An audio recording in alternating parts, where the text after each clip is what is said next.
Pagkatapos mag-walking-walking kain naman. Almusal. At ay manok balon-balunan. Ayan. Una-una na itong isa. Itong isa naman. Ayan. O yan, saan meron sa iyan? Wala, tamil-mil kasi ito eh. Hindi kagaya nito. Yan. Yan ang pagkain nila. Ano? Yan. Kaya babalikan niya yan. Ganyan ang ugali niya eh. Gusto niya munang ganyan. Kumisan, ang gusto nito. Ito, susubukan ko siya. Kita nyo? Parang batang malihit po eh.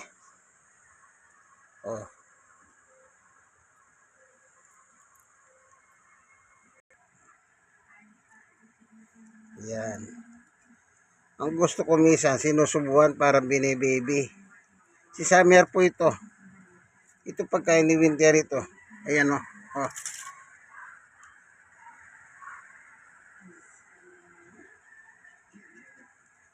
Yan. Pinagtsatsagaan ko po kung gusto niya subuan para kumain. Pinakakain ko. Sinusubuan ko. Kasi nga, gusto ko, yung umaga nila, makakain sila. Yan ang aking concern sa kanila. Ayan, pag nalaglag, kukunin naman niya eh. Ay, tsaga lang po, tsaga tayo pag-aalaga ng aso. Kailangan tinatsaga natin. Kung walang tsaga, paano? Kawawa naman yung aso mo. Yan mahalaga sa akin yung umaga, kailangan makakain sila. Ayan na. Kapag nakakain sila, areglado na ako. Hindi man sila kumain kaagad sa tanghali, hindi man sila kumain kaagad sa gabi. Importante, meron silang laman ng tiyan. Parang sa tao, sinasabi ng mga nutritionist, kailangan sa tao, ang malaga yung almusal. Yan ang sinasabi nila. Kasi nga, maghapon kang magtatrabaho, gagawa. Kung wala ka nga naman laman tiyan, paano yun? Ano? Kaya, yan. Ganon din ang tingin ko sa aso. Kailangan, yung umaga, sagana sila sa pagkain. Ganon lang, kasimple. Hindi po ba? Kagaya nito, sinusubuan ko. Matanda na, sinusubuan ko. Parang baby eh. Hindi kagaya nung isa, pag nilapag mo. Sige. Siguro nawa sa akin. Kaya, siya na lang mag-isa. Ang importante, ubusin nila yan. Yan si Summer.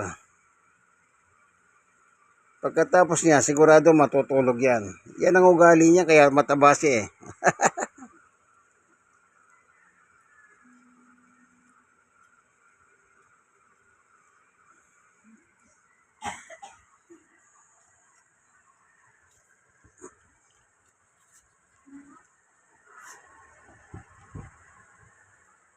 Ayan.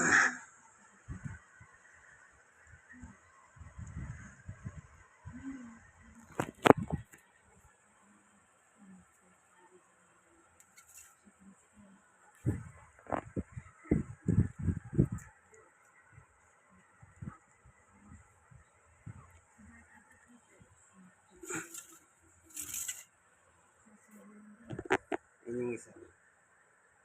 Sige na, ubusin mo na yan.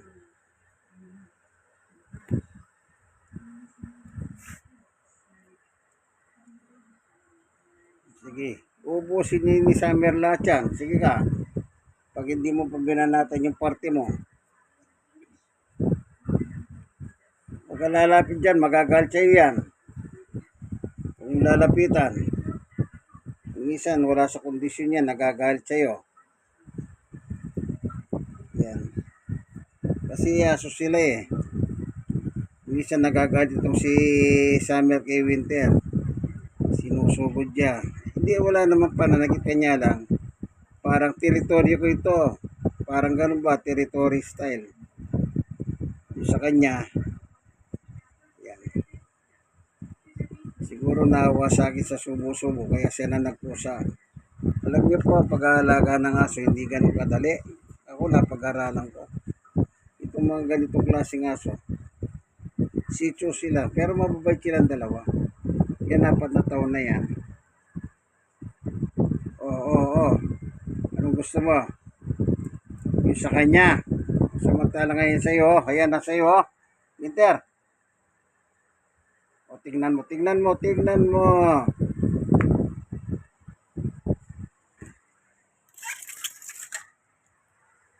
Oh, wala, talagang ayaw niya. Ayan, nakita niyo po ang pagkain nila ni Summer at Winter. Oh, naubos yung kay Summer, yung kay Winter, may tira siya konti, pero babalikan niya yan.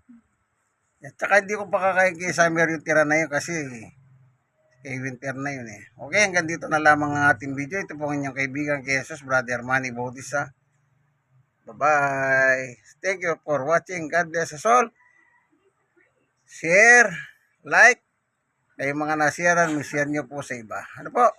God bless us all. Thank you for watching. Bye-bye.